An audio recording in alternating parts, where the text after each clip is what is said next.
نستعينه ونستغفره ونعوذ بالله من شرور أنفسنا ومن سيئات أعمالنا من يهده الله فلا مضل له ومن يضلل فلا هادي له أشهد أن لا إله إلا الله وحده لا شريك له وأشهد أن محمدا عبده ورسوله الذي لا نبي ولا رسول بعده يا أيها الذين آمنوا اتقوا الله حق تقاته ولا تموتن إلا وأنتم مسلمون يا أيها الناس اتقوا ربكم الذي خلقكم من نفس واحدة وخلق منها زوجها وبث منهما رجالا كثيرا ونساء واتقوا الله الذي تساءلون به والأرحام إن الله كان عليكم رقيبا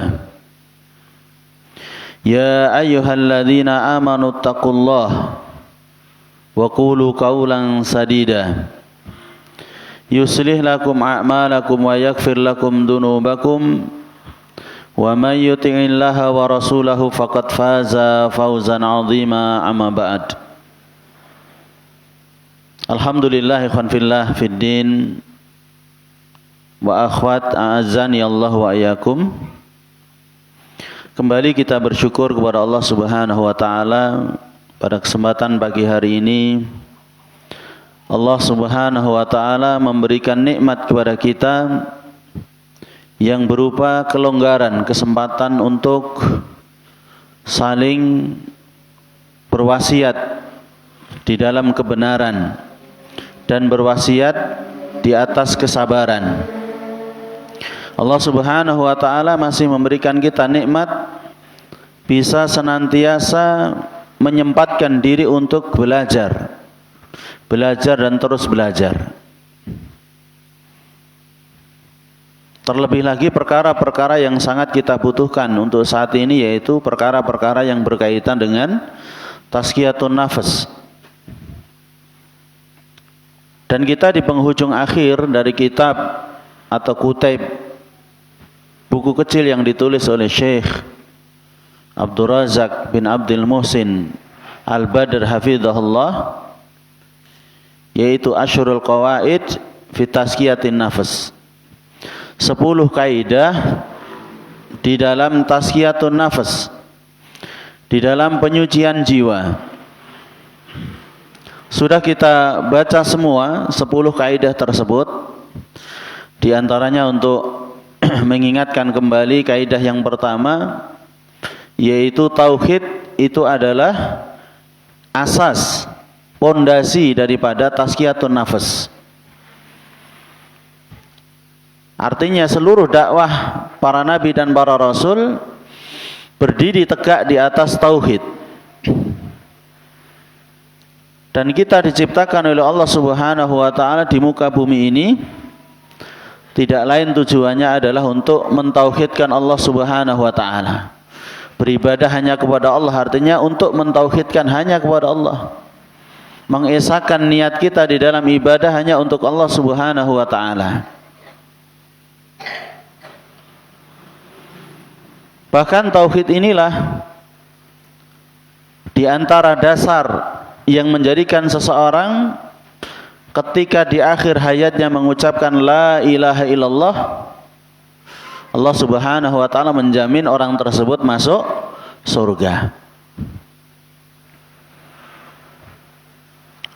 Dan tauhid inilah ya ketaatan yang paling besar. Sebaliknya syirik adalah dosa yang paling besar. Bahkan ketika seseorang meninggal belum bertaubat, Allah Subhanahu wa taala tidak akan mengampuninya. Maka tentu tauhid adalah dasar dari semua perkara, termasuk di dalam syariat-syariat kita. Maka di awal-awal Islam Nabi Muhammad SAW yang beliau dakwahkan adalah utamanya adalah perkara-perkara yang berkaitan dengan tauhid, iman kepada Allah, iman kepada hari akhir. Baru kemudian ketika Nabi SAW hijrah ke Madinah, maka turun syariat-syariat yang berkaitan dengan ibadah-ibadah. Ini menunjukkan bahwasanya tauhid dan akidah adalah asas, pondasi dari agama Islam. Kemudian kaidah yang kedua, doa itu adalah kunci daripada tazkiyatun nafs. Karena kita yakin bahwasanya kesucian jiwa kita, hati kita berada di tangan Allah, berada di bawah kekuasaan Allah Subhanahu wa taala. Maka ketika kita tidak mampu terhadap apa yang ada di tangan Allah Subhanahu wa taala, sementara Allah Subhanahu wa taala mampu terhadap apa yang ada pada diri kita, maka tidak ada cara supaya Allah Subhanahu wa taala menjadikan hati kita menjadi suci, jiwa kita menjadi suci, kecuali dengan meminta kepada Allah Subhanahu wa taala. Zat yang seluruh perkara itu berada di tangannya, zat yang seluruh perkara itu berada di bawah kekuasaannya.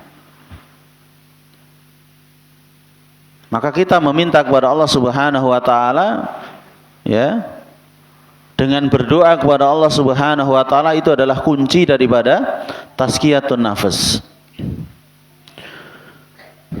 Adapun kaidah yang ketiga, menjadikan Al-Qur'an sebagai sumber daripada tazkiyatun nafs. Karena Al-Qur'an itu adalah sumber dari seluruh ilmu, sumber dari seluruh pengetahuan, itu adalah Al-Qur'an. Bagaimana Allah Subhanahu wa taala menurunkan Al-Qur'an,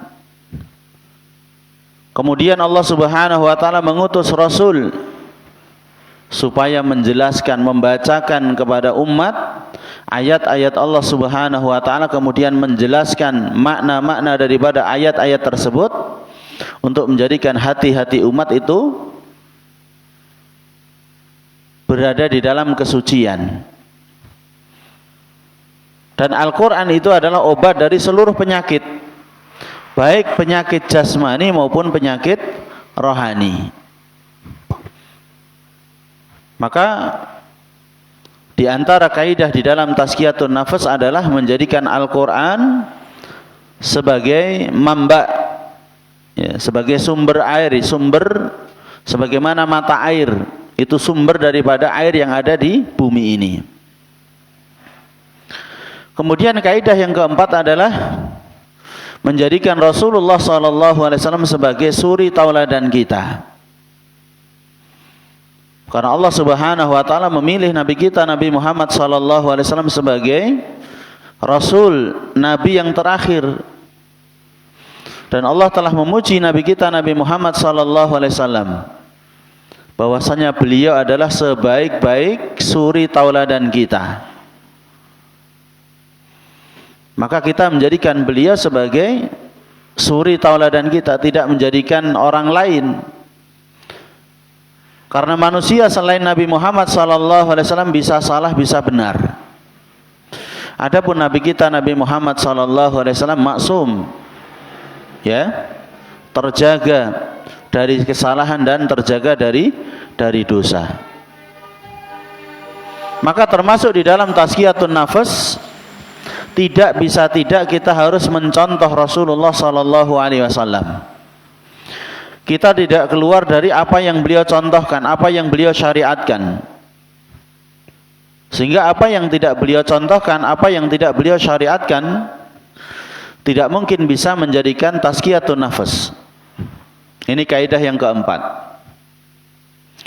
Kemudian kaidah yang kelima adalah takhliyah, membersihkan jiwa kita terlebih dahulu, baru kemudian tahliyah, menghiasi diri kita dengan ketaatan dan mendekatkan diri kepada Allah Subhanahu wa taala.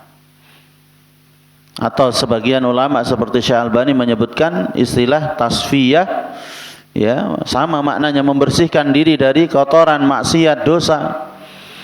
Baru kemudian tarbiyah, sama tahliyah, ya, mendidik, membina, menghiasi dengan amal ketaatan dan taqarrub kepada Allah Subhanahu wa taala. Artinya tidak bisa dicampurkan antara ya kotoran dengan kesucian jiwa. Maka sebelum kita tazkiyatun nafas, jiwa kita harus kita bersihkan dulu dari dosa-dosa dan juga maksiat kepada Allah Subhanahu wa taala. Kemudian kaidah yang keenam yaitu menutup pintu yang bisa mengeluarkan seseorang dari tazkiyatun nafas, yang bisa menjauhkan dia dari keutamaan dan menjerumuskan dia di dalam kehinaan. Artinya supaya dia istiqomah sampai akhir hayat di dalam tazkiyatun nafas. Karena yang terpenting itu bukan awalnya, ya, tetapi yang terpenting itu adalah akhirnya. Sebagaimana kita ketahui di sana ada istilah apa? Husnul khatimah dan juga su'ul khatimah. Jadi yang terpenting bukan kita awal atau di tengah di dalam perjalanan menuju tazkiyatun nafas, tetapi yang terpenting kita adalah istiqomah sampai akhir hayat kita. Sebagaimana kita melaksanakan Islam, berjalan di atas Islam, di sana ada hidayah ila sirat, petunjuk menuju jalan yang lurus, yaitu menuju Islam. Walhamdulillah, kita telah diberikan petunjuk oleh Allah Subhanahu wa taala kepada agama Islam. Tetapi yang tidak kalah penting adalah hidayah fis sirat, petunjuk Allah Subhanahu wa taala di dalam jalan itu sampai kita menempuh sampai akhir penghujung jalan tersebut, sampai menuju jannah Allah Subhanahu wa taala. Jadi yang terpenting bukan di awal, di permulaan atau di pertengahan, tetapi yang paling penting adalah di akhir. Maka di sana dibutuhkan istiqomah, ya, continue di dalam tazkiyatun nafas. Kemudian kaidah yang ketujuh adalah tadzkiratul maut, mengingat kematian dan juga mengingat peristiwa nanti di hari kiamat ketika kita berjumpa dengan Allah Subhanahu wa taala. Makanya di dalam Al-Qur'an di sana banyak digandengkan antara iman kepada Allah dengan iman kepada hari kiamat. Ketika seseorang mengingat kematian, maka dia akan termotivasi untuk melakukan ketaatan kepada Allah. Adapun orang-orang yang lalai dari kematian, ya, lalai di dunia ini, maka dia tidak akan berusaha untuk mempersiapkan bekal ketika bertemu dengan Allah Subhanahu wa taala.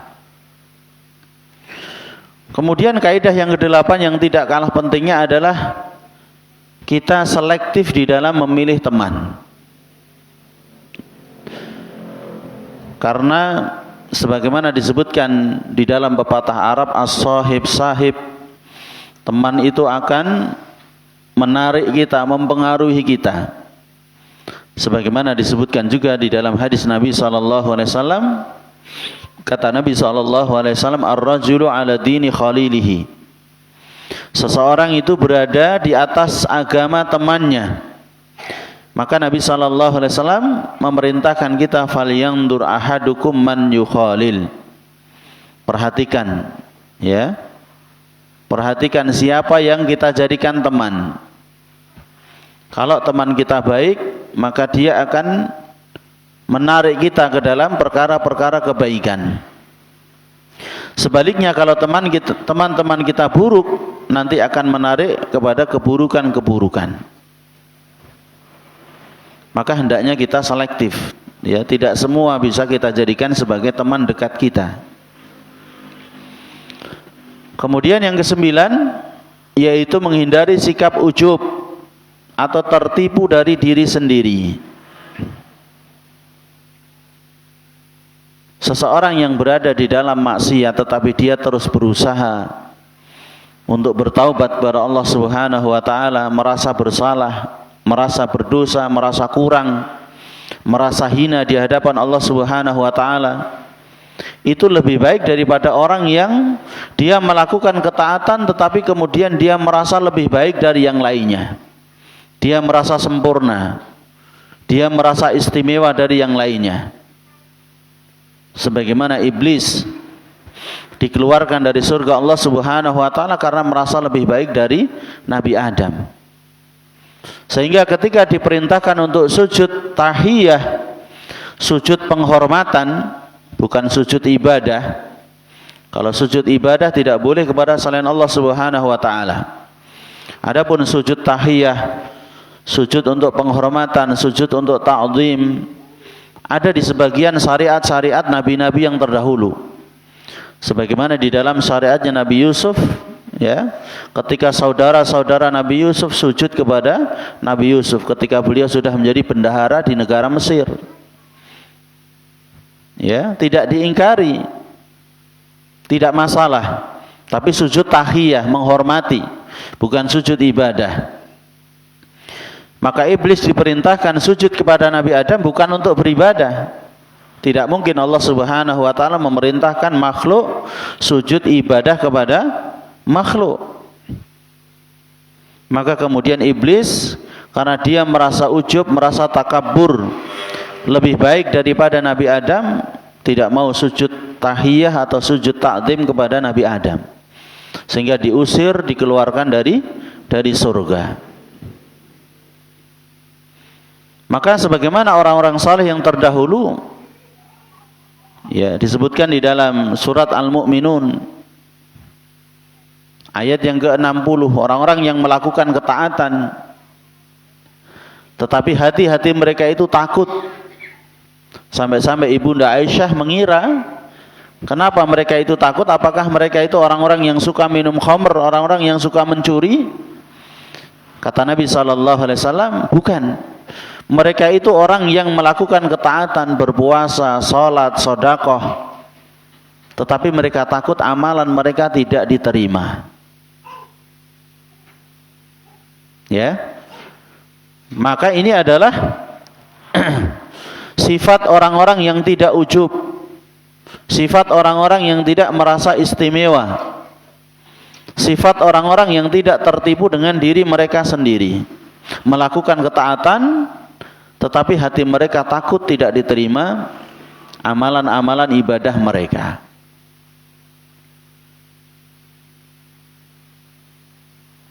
Kemudian kaidah yang ke-10, kita mengenali hakikat jiwa kita. Sebagaimana pepatah kita mengatakan, tidak kenal maka tidak sayang. Ya. Kalau kita tidak mengenali hakikat jiwa kita, apakah jiwa kita itu termasuk an-nafsul mutmainnah, yaitu jiwa yang mantap di atas keimanan, jiwa yang mantap di atas mengingat Allah Subhanahu wa taala, beribadah dan selalu kembali kepada Allah Subhanahu wa taala, atau jiwa kita itu adalah jiwa yang lawamah, nafsul lawamah, yaitu jiwa yang suka melakukan dosa dan kesalahan, meremehkan kewajiban dan juga ketaatan. Atau bahkan jiwa kita itu adalah jiwa yang ammaratum bisu, jiwa yang suka mendorong pemiliknya untuk melakukan perkara-perkara yang haram, jiwa yang menuntun pelakunya untuk melakukan dosa, menuntun kepada tempat-tempat yang mungkar dan hina. Maka ketika kita mengenali jiwa kita, ya, maka kita akan berbenah, kita akan muhasabah, kita akan introspeksi. Ini 10 kaidah yang telah disebutkan oleh Syekh Hafizahullah Ta'ala. Maka kita masuk khatimah penutup dari kitab ini, 10 kaidah di dalam Tazkiyatun Nafas yang berupa perkataan dan nasihat para salaf kita, pendahulu kita di dalam Tazkiyatun Nafas. Berkata Syekh Abdul Razak hafizahullah ta'ala, wa ba'da ma taqaddama min bayani hadhil qawaid, dan setelah berlalu penjelasan dari kaidah-kaidah ini, allati tu'inul abda ala tazkiyati nafsihi, yang membantu seorang hamba di dalam tazkiyatun nafas, mensucikan jiwanya, wa tadhhiriha, dan membersihkan jiwanya, zahara bijalain, maka nampak dengan jelas hajatun nafsi ilal muhasabah, kebutuhan jiwa kita itu kepada muhasabah, kepada introspeksi. Madamat fidaril muhlah, selama kita berada di negeri muhlah, negeri yang fana, negeri yang ada batas waktunya. Wal amali, dan juga kita masih berada di negeri amal, artinya kita masih di dunia, tidak selama-lamanya kita di dunia. Dunia itu fana, ada batas waktunya, ada jangka waktunya, ada ajalnya. Dan di dunia ini adalah negeri kita beramal. Sebaliknya nanti akhirat itu adalah bukan lagi negeri kita untuk beramal, tetapi negeri kita mendapatkan apa? Balasan dari Allah Subhanahu wa taala. Jadi kita di dunia hendaknya kita muhasabah selama kita masih berada di dunia. Qabla an yakifal insanu baina yadayillahi yaumal qiyamah. Sebelum manusia dia berdiri di hadapan Allah Subhanahu wa taala nanti di hari kiamat. Waqad ahmala islaha nafsihi, dan sungguh dia telah melalaikan dari memperbaiki jiwanya, wa kanat sababa halakihi, dan itu adalah sebab kebinasaannya. Artinya selama kita masih di dunia kita masih bisa beramal, yang mana kita tahu di dunia ini kita diperintahkan untuk beramal, ya. Dan pasti suatu saat kita akan meninggalkan dunia ini, maka sebelum kita menghadap Allah Subhanahu wa taala kita dimintai pertanggungjawaban, maka hendaknya kita tidak lalai dari memperbaiki jiwa kita. Karena orang-orang yang lalai di dalam memperbaiki jiwanya itu yang akan menjadi sebab kebinasaan orang tersebut nanti di hadapan Allah Subhanahu wa taala. Makanya apa yang akan beliau sebutkan, yaitu petuah-petuah, nasihat-nasihat, perkataan-perkataan para pendahulu kita yang saleh, ya, akan beliau sebutkan nantinya. Waqad kana salafus salih yudzakiruna an-nas, dan sungguh salafus salih telah memperingatkan manusia, wa yusunahum bi daruratin muhasabatan nafsi, dan mereka berwasiat bidorurati muhasabatin nafsi, ya, terhadap kebutuhan untuk muhasabah, untuk introspeksi diri. Artinya para ulama salaf mereka mengingatkan kita, ya, orang-orang yang belakangan memberikan wasiat nasihat kepada kita tentang pentingnya apa? Muhasabah diri kita, introspeksi diri kita, wa islahiha, dan pentingnya memperbaiki jiwa kita, qabla fawatil awan, sebelum hilangnya kesempatan, wa hululil maniyah, dan sebelum datangnya ajal maut. Jadi sebelum hilang kesempatan, artinya sudah datang ajal kita, sudah tidak ada kesempatan kita untuk muhasabah, sudah tidak ada kesempatan bagi kita untuk memperbaiki jiwa kita. Maka beliau Syekh Abdul Razak beliau menyebutkan wa yahsunu fi khitami hadhihi risalah, dan baik dalam penutup risalah ini, buku ini, naqlu ba'dil wasaya, yaitu menukil sebagian wasiat-wasiat allati ja'at anhum fi hadzal bab, yang telah datang dari mereka para salafun salih, para pendahulu kita yang saleh, tentang masalah ini, di dalam masalah bab ini, yaitu apa? Tazkiyatun nafas, di dalam muhasabah sebelum datangnya ajal kita. Dan beliau memulai wa ala ra'si haula'il khulafa'il arba'ah ar-rasyidun. Beliau memulai dengan khalifah yang 4, khalifah ar-rasyidun, yaitu Abu Bakar, Umar, Utsman, dan Ali radhiyallahu taala anhum. Kenapa? Pertama, karena mereka adalah 4 orang khalifah yang termasuk di dalam 10 orang yang dijamin masuk surga. Yang kedua, karena mereka termasuk khalifah rasyidah, para khulafaur rasyidin yang diperintahkan kita untuk mengikuti sunnah-sunnah mereka. Artinya sunnah-sunnah mereka tidak mungkin bertentangan dengan sunnahnya Rasulullah sallallahu alaihi wasallam. Maka termasuk nasihat mereka didahulukan oleh Syekh Hafizahullah taala.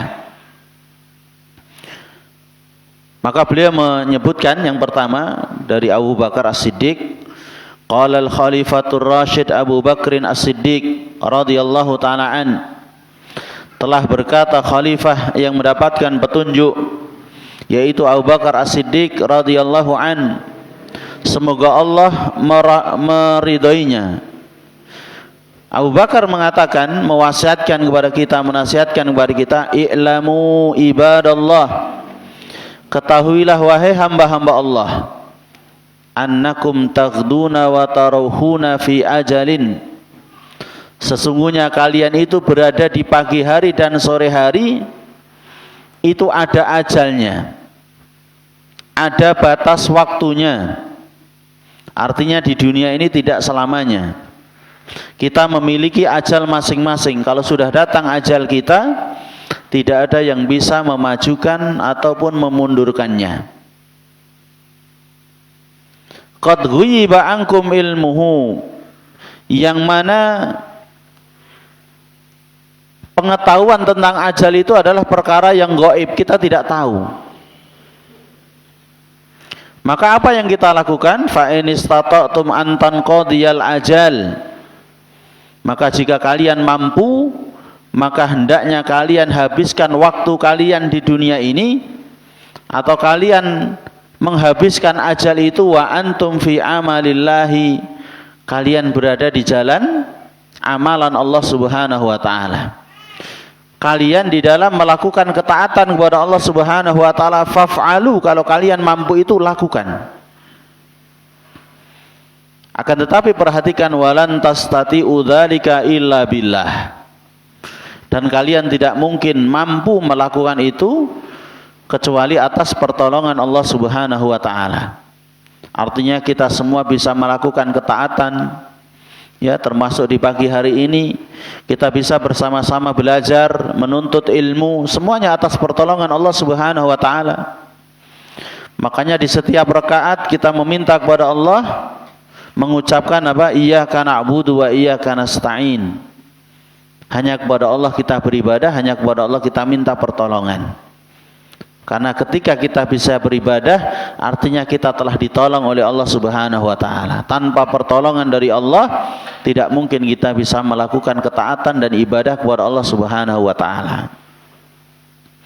Fasabiqu fi muhli ajalikum, maka bersegeralah di akhir-akhir ajal kalian. Artinya barangkali ajal kita sudah dekat. Qabla an tanqadiya ajalukum, sebelum habis ajal kalian, sebelum habis waktu kalian di dunia ini. Fayaruddakum ila asa'a amalikum, maka justru kemudian kalian akan dikembalikan kepada amalan-amalan kalian yang buruk. Kalau kita tidak bersegera, maka kita akan menuju kepada kebalikannya. Sebab kalau seseorang itu tidak menuju kepada kebaikan, pasti dia akan menuju kepada lawannya, yaitu keburukan.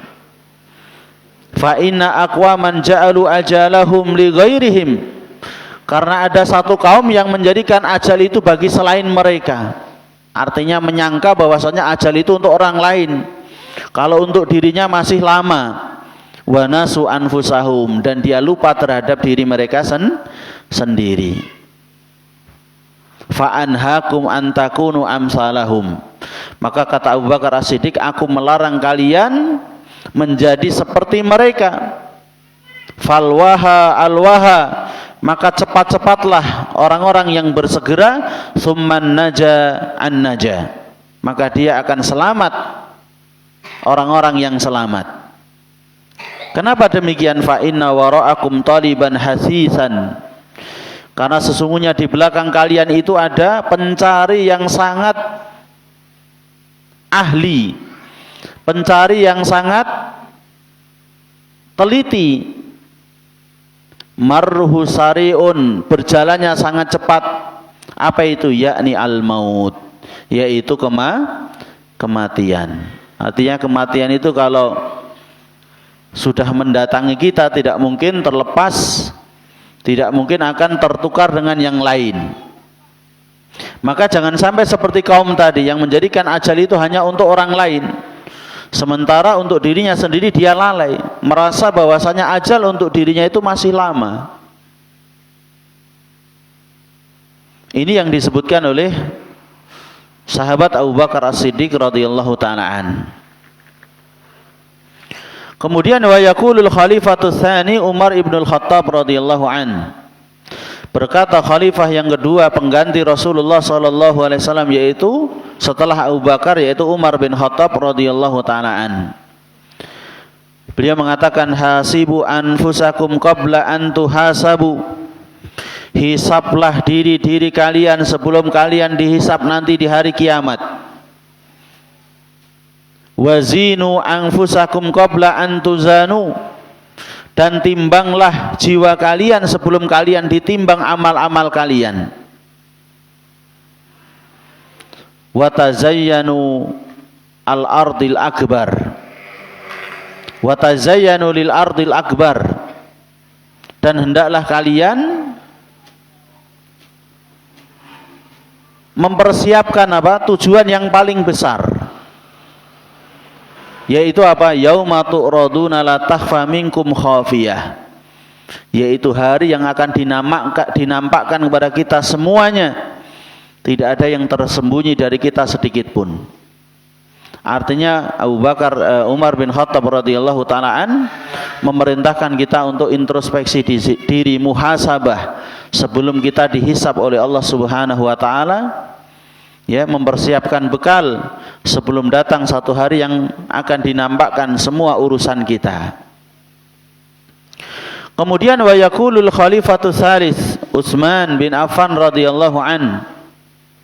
Utsman bin Affan radhiyallahu an beliau mengatakan, ibna Adam, wahai anak Adam, i'lam, ketahuilah, anna malakal mautil ladzi wukila bika, sesungguhnya malaikat maut yang diberi tugas kepada kita untuk mencabut nyawa kita, lam yazal yukhlifuka wa yatakhatta ila ghairika, sesungguhnya sudah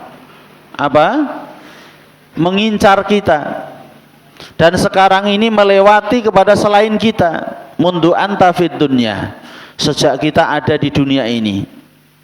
Wa ka'annahu qad takhatta ghairaka ilaika wa qasadaka, dan seakan-akan sekarang malaikat maut itu sudah melewati yang lainnya menuju kepada kita, akan mencabut nyawa kita. Fakhud khidraka, maka ambillah kewaspadaan, wasta'iddalahu, dan berbekalah untuknya, wala taghfal, dan janganlah kalian lalai, fa innahu la yaghfalu anka, karena sesungguhnya malaikat maut itu tidak lalai darimu. Ini yang disebutkan oleh siapa? Utsman bin Affan radhiyallahu an. Artinya malaikat maut pasti akan mendatangi kita, maka beliau menasihatkan kita untuk berbekal, untuk waspada, tidak lalai, karena malaikat maut tidak lalai dari mencabut nyawa kita. Wa'lam ibna Adam, dan ketahuilah anak-anak Adam, in ghafalta an nafsika, kalau kalian lalai dari jiwamu, walam tasta'idalaha, dan kamu tidak berbekal untuknya, lam yasta'idalaha ghairuka, maka tidak akan berbekal untukmu selain kamu. Artinya orang lain tidak mungkin berbekal untuk kita. Wala budda min liqa'illahi azza wajal, maka harus, ya, Kita mempersiapkan bekal itu untuk berjumpa dengan Allah Subhanahu wa taala. Fakhud li nafsika, maka ambillah untuk dirimu sendiri, wala takilha ila ghairika. Jangan kamu wakilkan, jangan kamu sandarkan, jangan kamu gantungkan kepada selainmu. Artinya jangan kita berharap kepada orang lain. Kita berbekal untuk diri kita sendiri, untuk berjumpa dengan Allah Subhanahu wa ta'ala. Orang lain berbekal untuk dirinya sendiri, tidak mungkin memikirkan kita. Ini nasihat dari sahabat Utsman bin Affan radhiyallahu ta'ala an. Kemudian yang keempat, wa yaqulul khalifatur rabi'u Ali bin Abi Thalib radhiyallahu an. Telah berkata khalifah yang keempat Ali bin Abi Thalib radhiyallahu ta'ala an. Beliau berkata, ya ayuhan nas, wahai manusia, inna akhwafa ma akhafu alaikum tulal amal. Sesungguhnya yang aku takutkan kepada kalian adalah panjang angan-angan. Wattiba'ul hawa, dan mengikuti hawa nafsu. Jadi yang ditakutkan oleh sahabat Ali bin Abi Thalib kepada kita, apa itu? Yang pertama panjang angan-angan, yang kedua apa? Mengikuti hawa nafsu. Kenapa demikian? Fa amma tulul amali fayunsil akhirah. Karena panjang angan-angan itu akan melalaikan kita, melupakan kita dari akhirat. Wa ammat tiba al hawa fayudillu anil haq. Adapun mengikuti hawa nafsu, maka akan menyesatkan kita dari kebenaran. Jadi dua perkara yang harus kita jauhi, sebagaimana wasiat dari Ali bin Abi Thalib radhiyallahu ta'ala an, panjang angan-angan.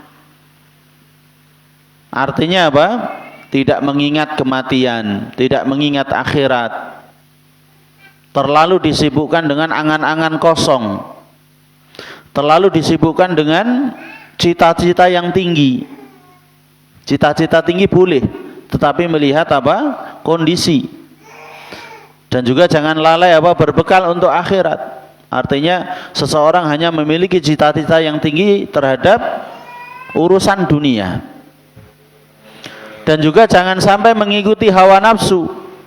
Sebab mengikuti hawa nafsu ini adalah perkara yang bisa menjauhkan seseorang dari kebenaran. Sebetulnya dia tahu itu benar, tapi karena hawa nafsu, ya, maka dia ikuti yang selain kebenaran. Dia ikuti yang sesuai dengan hawa nafsunya. Kemudian masih perkataan beliau, ala, ketahuilah, innad dunya qad wallat mudbirah.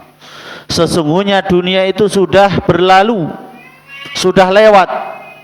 Wal akhiratu muqbilah, dan akhirat itu akan datang, akan menjemput kita. Walikulli wahidatin minhuma banun, dan tiap-tiap dari negeri-negeri tersebut, dunia dan akhirat itu ada anak-anaknya, ada penduduk-penduduknya. Fakunu min abna'il akhirah, maka jadilah kalian anak-anak akhirat.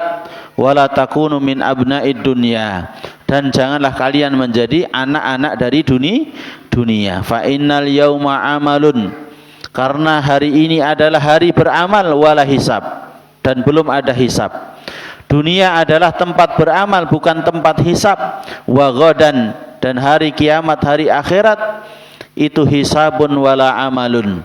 Di sana ada hisab, sudah tidak ada amalan. Artinya dunia ini tempat kita beramal, bukan tempat kita apa? Dihisab di dunia. Akan tetapi nanti di akhirat kita dihisab oleh Allah Subhanahu wa taala, sudah tidak ada kewajiban beramal. Kemudian Syekh Abdul Razak beliau menyebutkan, setelah beliau menyebutkan wasiat dan nasihat dari para khulafaur rasyidin, beliau menyebutkan perkataan dari para ulama setelahnya, para tabi'in, para tabi'ut tabi'in, dan orang-orang yang setelahnya. Maka beliau menyebutkan wa yaqulul Hasan al-Basri rahimahullah, dan berkata Imam Hasan al-Basri rahimahullah, Al-mu'minu qawamun ala nafsihi. Mukmin itu pemimpin bagi jiwanya. Yuhasibu nafsahu. Maka dia menghisab dirinya, dia mengintrospeksi dirinya. Wa innama khafal hisabu yaumal qiyamah. Dan sesungguhnya hisab itu ringan nanti pada hari kiamat. Ala qaumin hasabu anfusahum fid dunya. Terhadap orang-orang yang mereka sudah menghisab diri mereka di dunia. Artinya kalau orang itu sudah sering muhasabah, introspeksi diri di dunia, maka insya Allah di akhirat hisabnya itu ringan. Wa inna ma syaqqal hisabu yaumal qiyamah ala qaumin akhadhu hadzal amra min ghairi muhasabah. Dan sesungguhnya hisab itu akan berat nanti pada hari kiamat terhadap orang-orang yang di dunia ini mereka tidak melakukan introspeksi diri, mereka tidak melakukan muhasabah. Jadi ini wasiat dari siapa? Hasan Al-Basri, supaya kita menghisab diri kita ya di dunia ini sebelum kita dihisab di akhirat. Kalau kita sudah sering menghisab diri kita, introspeksi diri di dunia, maka insya Allah hisab kita akan ringan di akhirat. Sementara kalau kita lalai dari hisab, ya, muhasabah, introspeksi diri di dunia, maka akan menjadikan apa? Hisab kita di akhirat adalah hisab yang berat. Dan hisab yang berat tidak lain seseorang itu akan diazab dulu di neraka. Ya. Adapun hisab yasirah, hisab yang ringan, seseorang hanya dinampakkan dosa-dosanya tetapi kemudian mendapatkan ampunan dari Allah, disuruh untuk masuk surga. Jadi keadaan orang yang masuk surga itu ada yang langsung tanpa hisab, tanpa azab. Ya, yaitu orang-orang yang tidak pernah meminta diruqyah, kemudian tidak pernah berobat dengan pengobatan tidak pernah melakukan tatayur, menganggap sial karena perkara yang tidak ada dalilnya dari syariat, dan mereka adalah orang-orang yang selalu bertawakal kepada Allah Subhanahu wa taala, yang jumlahnya disebutkan di dalam hadis 70.000 orang. Kemudian tingkatan yang kedua adalah orang yang masuk surga itu dengan hisab yasira, hisab yang mudah. Hanya dinampakkan dosa-dosanya, dia mengakuinya, kemudian diampuni oleh Allah Subhanahu wa taala. Hanya Allah, kemudian dia orang tersebut yang tahu amalan-amalan buruknya. Orang lain tidak tahu, tidak dinampakkan kepada orang lain. Kemudian Allah mengampuninya, memasukkan orang tersebut ke dalam surga. Itu hisab yang ringan. Adapun hisab yang sukar, hisab yang susah, sebagaimana disebutkan di dalam hadis Nabi SAW, tidaklah seseorang itu dihisab dengan hisab yang susah kecuali dia akan diazab dulu di neraka. Jadi masuk surga itu ada yang langsung, ya, tanpa hisab, ada yang masuk dengan hisab yang ringan, ada yang masuk tapi mampir dulu di neraka karena hisab yang susah tadi, hisab yang berat tadi. Dan termasuk orang yang masuk neraka terlebih dahulu sebelum masuk surga adalah orang-orang yang tidak pernah menghisab dirinya di dunia, sehingga nanti di akhirat hisabnya itu berat. Taib, kemudian perkataan wa yaqulu Maimun ibni Mihran, berkata Maimun bin Mihran, la yakunul abdu taqiyan hatta yakuna li nafsi ashadda muhasabatan minasyariki li syarikihi.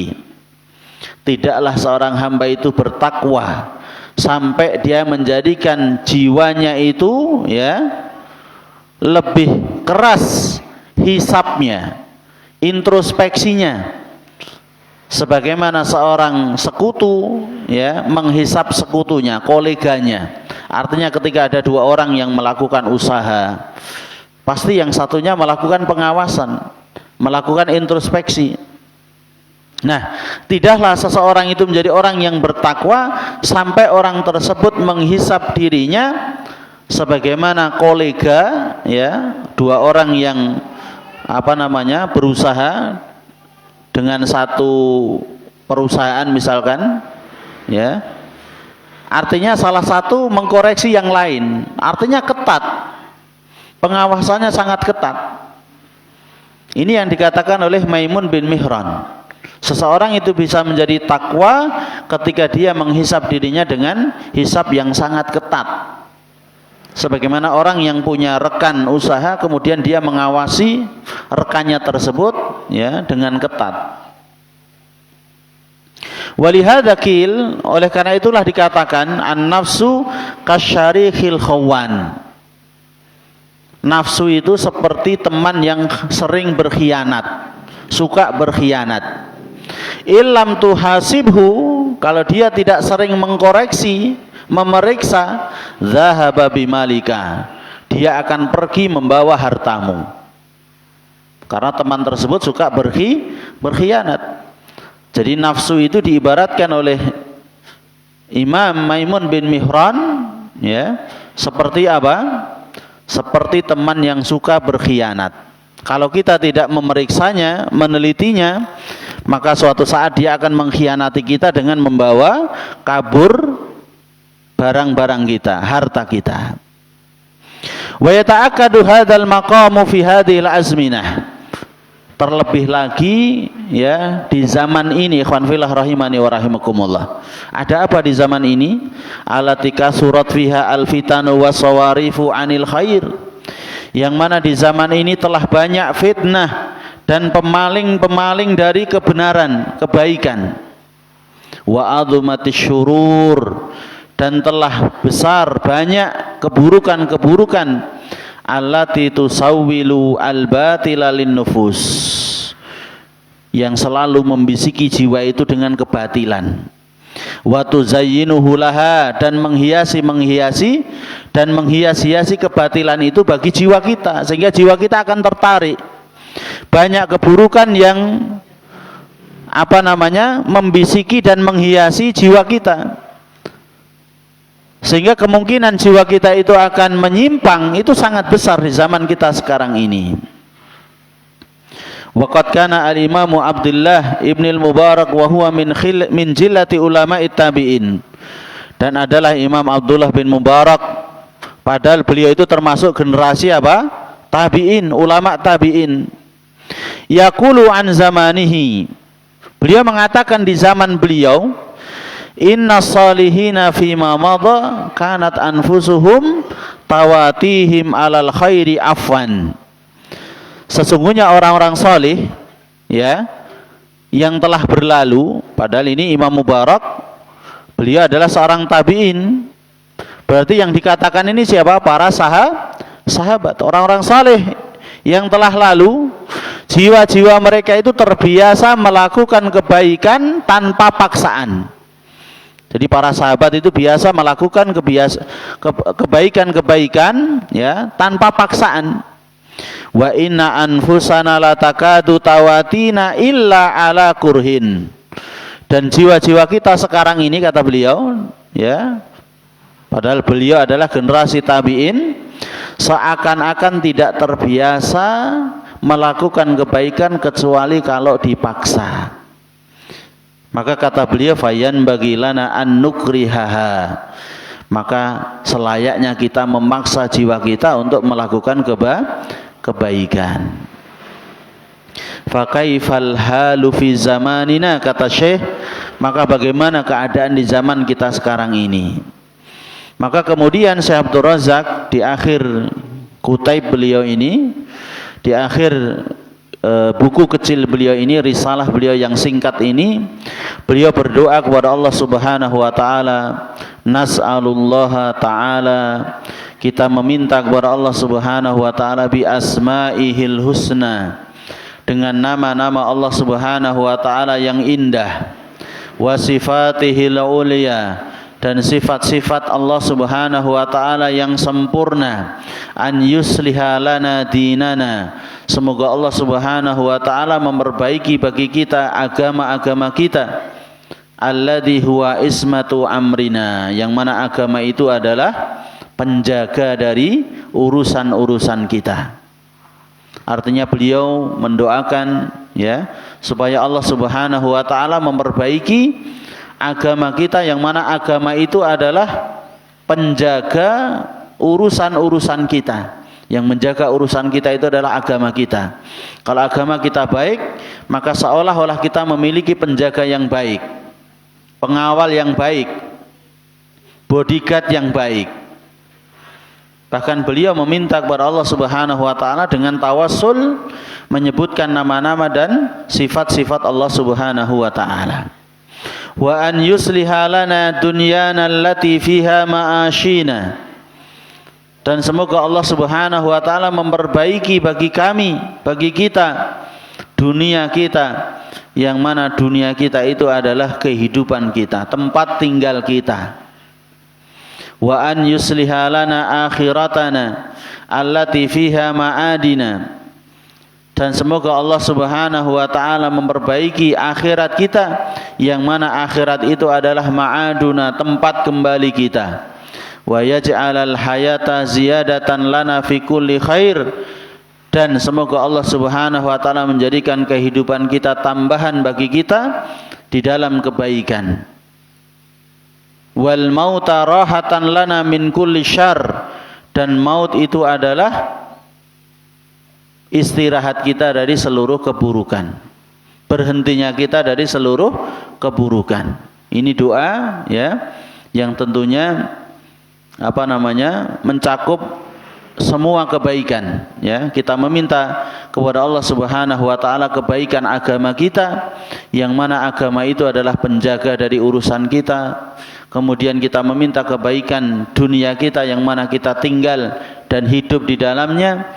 Dan semoga Allah Subhanahu wa taala menjadikan kebaikan bagi akhirat kita, yang mana akhirat itu adalah tempat kembali kita, dan menjadikan kehidupan kita di dunia itu adalah tambahan-tambahan kebaikan, dan maut kita adalah berhentinya kita dari keburukan. Allahumma ati nufusana taqwaha. Ya Allah, jadikan jiwa-jiwa kami ketakwaannya. Berikanlah kepada jiwa-jiwa kami ketakwaannya. Wa zakkiha anta khairu man zakkaha. Dan sucikanlah jiwa-jiwa kami, karena engkaulah sebaik-baik yang bisa mensucikan jiwa-jiwa kami. Anta waliyuha wa maulaha. Karena engkaulah pelindung dan penolong jiwa-jiwa kami. Wa sallallahu ala nabiyyina Muhammadin wa ala alihi wa sahbihi wasallam. Dan semoga salawat kepada Nabi kita dan juga salam kepada Nabi kita sallallahu alaihi wasallam, kepada keluarganya dan juga para sahabat-sahabatnya. Amin ya rabbal alamin. Ini yang beliau sampaikan di akhir buku beliau. Jadi mendoakan kita semua berada di dalam kebaikan dunia akhirat ya. Kebaikan di dalam kehidupan kita semoga bisa menjadikan tambahan kebaikan, dan juga akhir hayat kita itu adalah pemberhentian kita dari keburukan-keburukan kita. Semoga Allah Subhanahu wa taala memberikan jiwa-jiwa kita ketakwaannya, menjadikan hati-hati kita hati-hati yang takwa, jiwa-jiwa kita jiwa-jiwa yang takwa, dan membersihkan jiwa kita, karena Allah Subhanahu wa taala sebaik-baik yang bisa membersihkan jiwa-jiwa kita, dan Allah Subhanahu wa taala adalah pelindung dan penolong jiwa kita, dan juga pelindung dan penolong kita semua. Demikian barangkali yang bisa kita baca bersama, kita pelajari bersama. Ikhwan fillah rahimani wa rahimakumullah. Pada kesempatan pagi hari ini, mudah-mudahan bermanfaat, khususnya bagi saya sendiri dan juga umumnya bagi antum sekalian. Ada kurang dan lebihnya saya mohon maaf. Kita akhiri wassallallahu ala nabiyyina Muhammadin wa ala alihi wa sahbihi ajma'in, wa akhiru da'wana alhamdulillahi rabbil alamin. Wassalamualaikum warahmatullahi wabarakatuh.